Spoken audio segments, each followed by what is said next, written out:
بله پروژه یاسا هیدی زلال دبه چد ناوروکا ویده هیا بگومان و هینا گوتو بیج لسر وره کرن و هینا بچه کوما گشتی یا پارلمنتوی لوی داره و دنگ لسر وره دان آخافتن و هینا گلک لسر بکرن بکرتایی است خوازم لور جاره کدن بالا و بکشینم سر هنه هورگلین و پروژه یاسای چاوا هاتیه نویساندن گوتن اف پروژه یاسایا بناوه یاسایا بهزکرنا یکبونا جواکی و هفگرتنا نتوی جه 12 خالان پکته بوی آواهی دست پیدکه گوتنه جی اف پیش نومه آنگو اف پروژه یاسا جبو تثبیت کرن دست نشان کرن و پیش راست کرن آوه که هاتیه آماده کرن کو ریک خستنین بناوه پککه کجکه و همو پیکاتین گریدای وان ایدی داویل هبونا خویا فعلی آنینه همو چکو جبل خانه دبن کنترولا خودجی را دست کرنه آنگو اف پروژه یاسا پشتی کو اف یک پیک وره ایدی و تک هواره جی بجی کرنه خالین ویجی بوی آواهینه تی پیش بینی کرن کو داوی آنینا الهبونا فعلی یا به همو سازومانو هیمانین ریک خستنی ین دبن کنترولا ویده هر وها به چکبونا وی جالی سازین اولهیه و به تثبیت کرن و جالی دسته اولهیانتوی مگه که وجی به پشت راست کرن آنگو اف یاسا دمال پارلمنتوی وره پسند کرن نای وی واته کوی یکسر تک واره جی بجی کرنه دوی هینا جالی دامو دزگهن دولته و وره پشت راست کرن کو پککه کجکه و تمام پیکاته انگریدای وان جک دانینه هبونا خواه ایدی روخاندنه تو ریک خستنه بوی ناوی نمانه پش روی یاساته که واره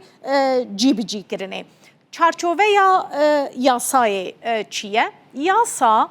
سوجن آوا کرن یان جیب ریوبرنا ریک خستنه پککه کجکه و اندامتیا وان آلیکاریا بزانه بون و بدل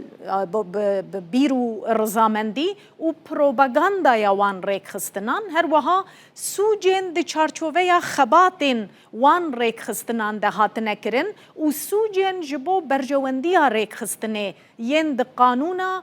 ریگرتنا فینانس کرنا ترور ده کو هجمارا و 6 و 4 و 15 ین کو دوی چارچوبه ده جی دگرن لخوا دگره او پروژه یاسا سوجه کشتنا به انقست یا ده چارچوبه یا خباتین ریک خستنه ده هاتیه کرن و لیپرسین و دوزین لسر سوجن کو جزای حتایی یه مؤبده ورگرتنه یان جی مؤبده گرانکری جی هیا ده قانونا جزایا ترکیه ده و بریا سوجن کو بریا 1/6/2005 هاتنه کرن لدروی چارچوبه یا و پروژه یاسای دمینن شخوا او یک جه پرسگریکایه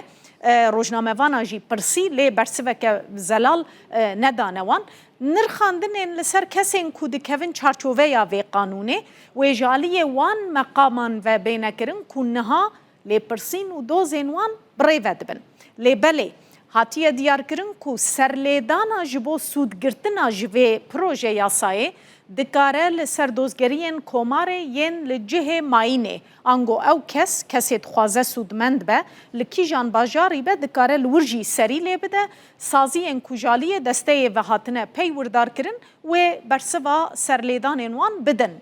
دکارن لجه خوشی بکن دکارن بچن لدوره کدن جی انگو لانقره جی بکن جبو سوجن کو سینو روانه هری جور 15 سال جزا یان جی کمتره 5 سالان جبو سوجن کو ج 15 سالان زیده تر جزای زندان یان مؤبده حتایی یان جی مؤبده گرانکری پیویست که لی پرسینو دار زاندن و 10 سالان بین لپاش خستن شخوا ده پریس کنفرانسی ده عبدالله گلر جی بالکشان ده سر وان هر دو خالان ما فعل دج درکتنه و سرلیدان آل دجی بریاره دنا و 2 هفتیان ده و وکری به او کس و کاربه دنا و 2 هفتیان ده بچه دجی و درکوه تدبیر پاراستنه ین وکی گرتن و کنترولا دادی ین کو درباره او سوجن کو بریاره لپاش خستنه اجبوان بیداین اگر شرط و مرجین وان بیک هاتبن و بینا را کرن انگو کسک اگر 5 سالان دبن چاودیریا دادی ده به دو ساڵی وی تەمام ببن شەرت و مەرد جیبجی کربن دikarin wê yekê êdîş ser rakin wê çavdêriya dadî. Ji bo dosyayên ku di qonaxa temyîzê de ne, wê biryara betalkirinê bêdayîn û jaliyê dadgeha dereceya yekem ve biryara li paşxistinê bêderxistin. Eger dema diyarkirî bêkirina tu sûcekî nû derbas bibe ango ew kes di wê demê de sûcekî nû neke wê biryara ku pêwîstî êdî darizandinê nîne an jî biryara betalkirina dozê jaliyê dadgehên pêwendîdar ve derkeve. Cezayê girtîgehê yê ku bi tevahî 15 sal yan jî kêmtir e wê 5 salan dibin çavdêriyê debin. Cezayê girtîgehê yê ku ji 15 salan zêdetir wergirtine yan jî cezayê heta hetayî yan jî heta hetayîya girankirî wergirtine bi biryara dadgerê ku înfazê dike 10 salan wê were li paş xistin û mafê înfazkirinê jî wê vekirî be. Eger dema li paşxistinê bêyîkirina tu sûcekî derbas be ew cezayê ku hatiye dayîn weke înfazkirî wê bê hesibandin. Ango weke ku di zindanê de be ew dem wê jê re were hesab kirin. Di dema paşxistinê de dema qanûnî ango hinek tawan hene dibêjin dem di ser re derbas bûye ya doz û cezayan jî nahesibînin di cîbicîkirina vê proje yasayê de. Biryarên li paşxistinê wê dem bi dem jaliyê desteyê ve bêne nirxandin. Eger deste pêwîst bibîne dikare ji dadgeriya ceza ya sulhê ji dadgeh yan jî ji dadgeriya înfazê daxwaz bike ku bêparkirina ji mafan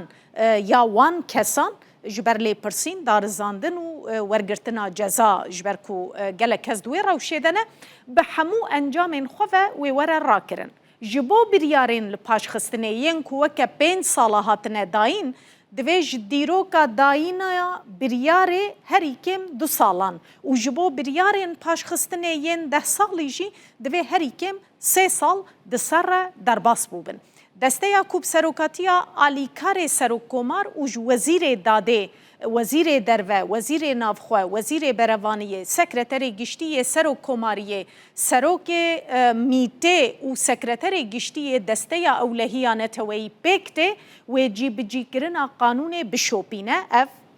di nava hikûmetê de wê binirxîne tê pêşbînîkirin ku koordînasyona desteyê jî jaliyê sekreteriya giştiya serokkomariyê ve bêkirin behsa navê Cewdet Yılmaz têkirin wê komisyona şopandinê ya parlamentoyê jî hebe ew jî wê ji hevde endaman pêk were xebatên di çarçoveya vê qanûnê de ew ê jî nava parlamentoyê de bişopîne. Tê pêşbînîkirin ku giştînameya ji bo pêvajoya qeydkirinê bi wergirtina nerîna saziyên ewlehiyê jaliyê Wezareta Berevaniyê û Wezareta Navxwe ve bi hevparî wê bê amadekirin. Rapor wê derkeve ka PKK cek danîne xwe fesih kiriye yan nal wê gorê êdî wê kes bikaribin biçin serî lê bidin sûdê ji vê proje yasayê wergirin. Piştî weşandina biryara desteya ewlehiya neteweyî megekê di rojnameya fermî de tê xwestin ku di nava 6 mehan de êdî ji bo sûdgirtina ji vê qanûnê ser lêdanên nivîskî bêne kirin. Bi awayekî kurt mirov dikare bibêje naveroka vê proje yasayê ev e